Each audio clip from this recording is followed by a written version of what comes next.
नमस्कार, स्वागत है आपका यूट्यूब चैनल डोंगरजाल क्लासेस में। आज की डेट है 13 मई 2020 और शुरुआत करते हैं करंट अफेयर्स के साथ।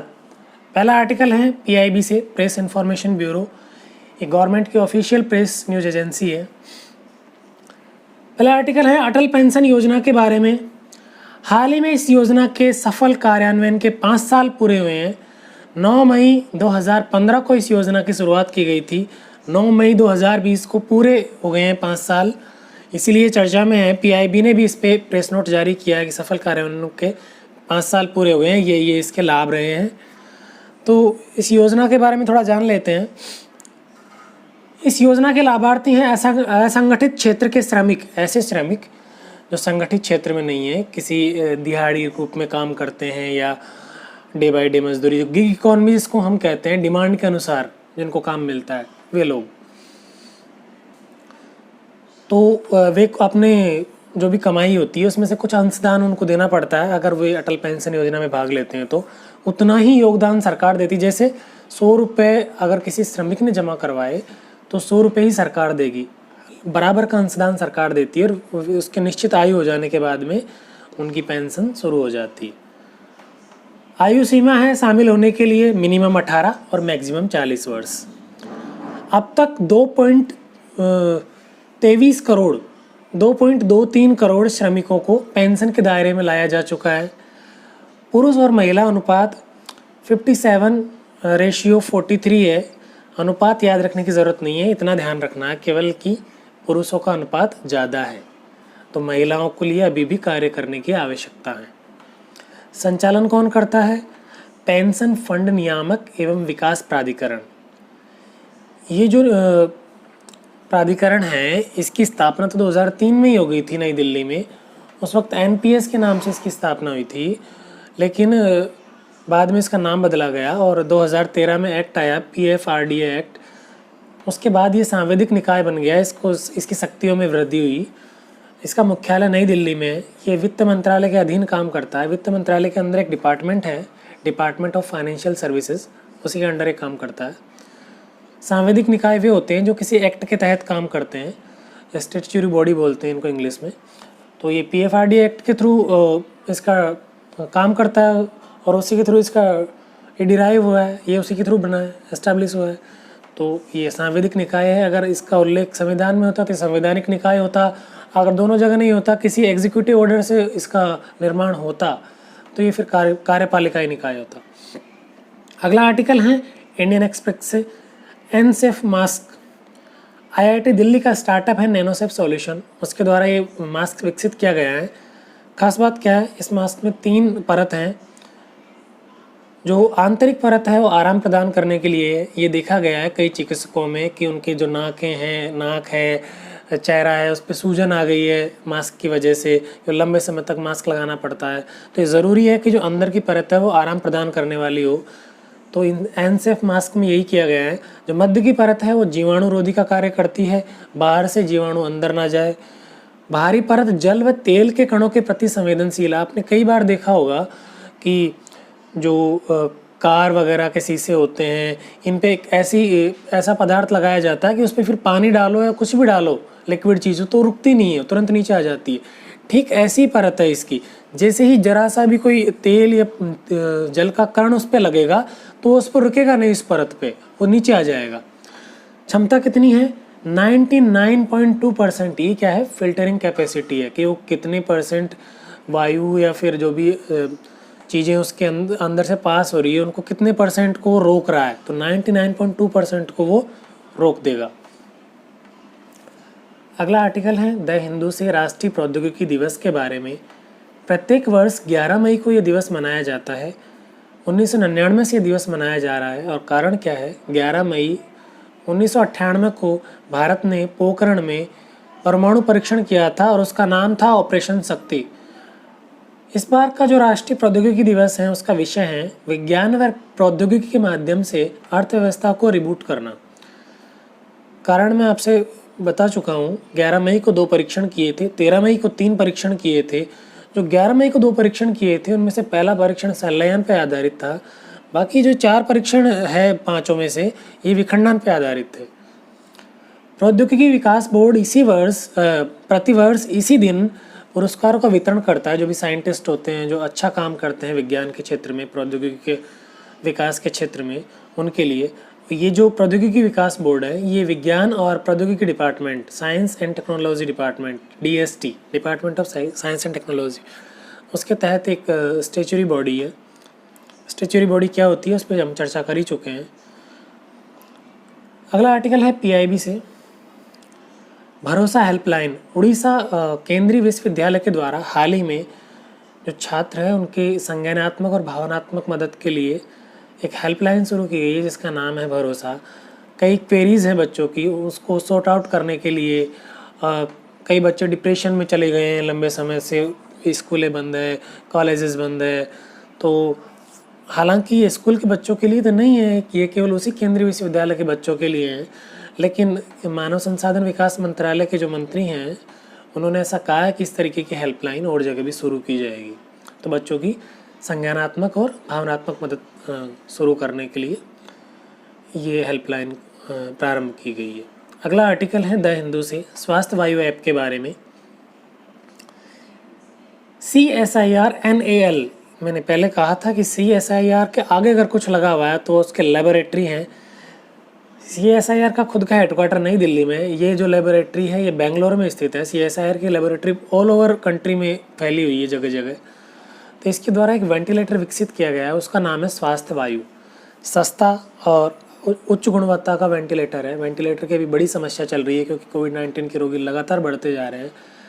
ऐसे में वेंटिलेटर का उसके उपयोग और महत्व बहुत ज़्यादा बढ़ गया है। कार्य क्या किया जाएगा इस वेंटिलेटर से? तो वेंटिलेटर का एक ही कार्य होता है, कृत्रिम श्वसन। अगर कोई रोगी ऐसा है जो श्वास नहीं ले पा रहा तो उसके फेफड़ों से ऑक्सीजन को खींचना और उसके फेफड़ों में ऑक्सीजन देना, ताकि उसकी जो खून है उसमें ऑक्सीजन की मात्रा लगातार स्थायी रूप से ज़रूरी है जितनी उतनी बनी रहे। अगर ऐसा नहीं होता है तो ये संभव है कि उसका कोई अंग फेल हो जाए, उसका कोई ऑर्गन फेलियर हो जाए, उसकी टिश्यूज़ को ऑक्सीजन ना मिल पाए। तो इसको हाइपोक्सिया की स्थिति भी बोलते हैं, हाइपोक्सिया होने की संभावना है। तो ऐसे में ये CSIR के द्वारा ये जो वेंटिलेटर बनाया गया है ये इम्पोर्टेंट है। अगला आर्टिकल है चैम्पियंस पोर्टल के बारे में। MSME मिनिस्टर ने इसकी शुरुआत की है और जो technology based management information system है, ये क्या किया जाएगा इसमें कि सीधी भाषा में कहें तो औद्योगिक जो क्रांति है जिसको हम बोलते हैं इंडस्ट्रियल रिवोल्यूशन 4.0, उसको और जो MSME के उद्योग हैं उनको मिला के पेश करना एक तरीके से। तो आधुनिक तकनीक का सामंजस्य किया जाएगा छोटे उद्योगों के साथ में, ताकि वे उद्योग बड़े बने, राष्ट्रीय स्तर पर बने, वैश्विक स्तर पर वे उनकी पहचान बने।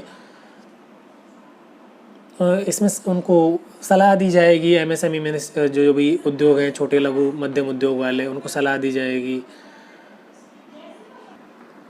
अगला आर्टिकल है भारत चीन सीमा विवाद के बारे में। हाल ही में 2 स्थान पर चीन और भारत के सैनिकों के मध्य विवाद की स्थिति उत्पन्न हुई है। पहली स्थिति उत्पन्न हुई है पैंगोंग त्सो झील, ये लद्दाख में स्थित है। पैंगोंग का अर्थ है समीपता और त्सो का अर्थ है झील। कारण है चीन की 5 फिंगर पॉलिसी।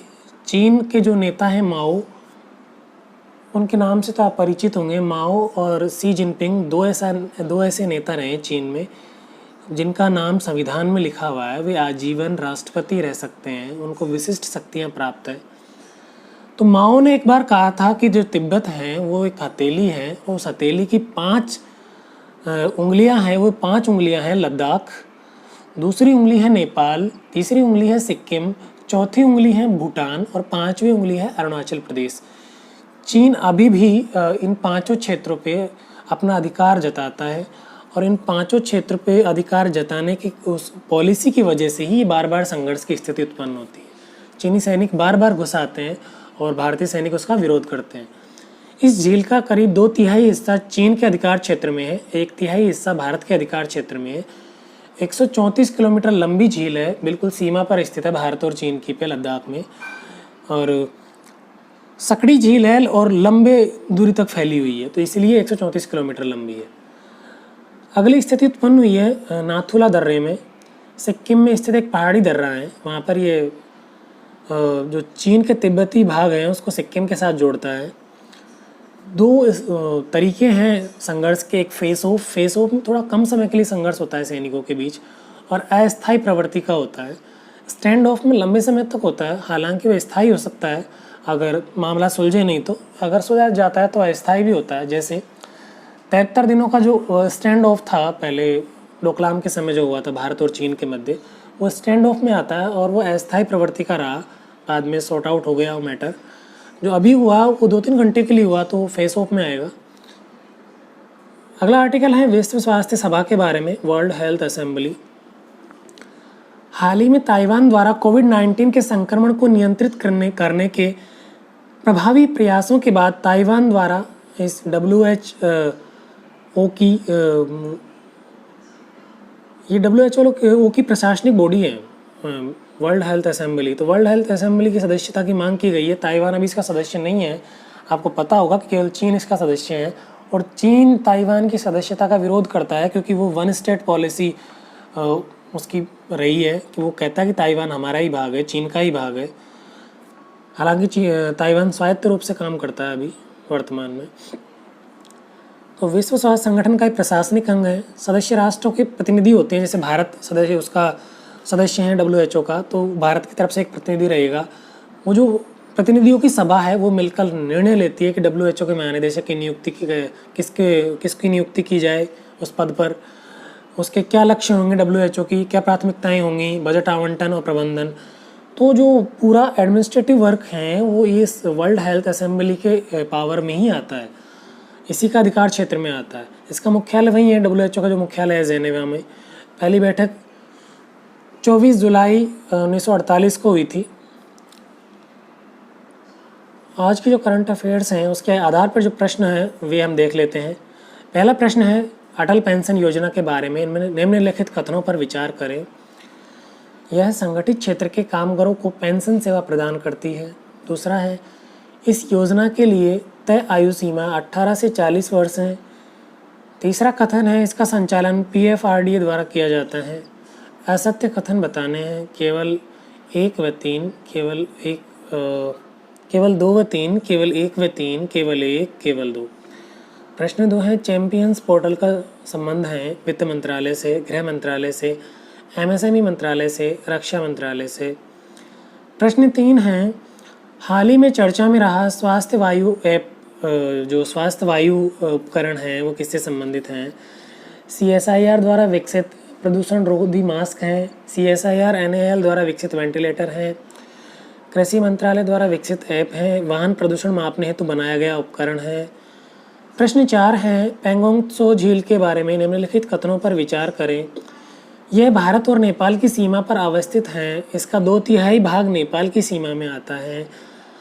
आपको वे कथन बताने हैं जो सही नहीं है, केवल 1, केवल 2, 1 व 2 दोनों, और D कोई नहीं। कमेंट के भाग में आप इन प्रश्नों का उत्तर दीजिए। कल फिर नई करंट अफेयर्स वीडियो के साथ मिलते हैं। नमस्कार।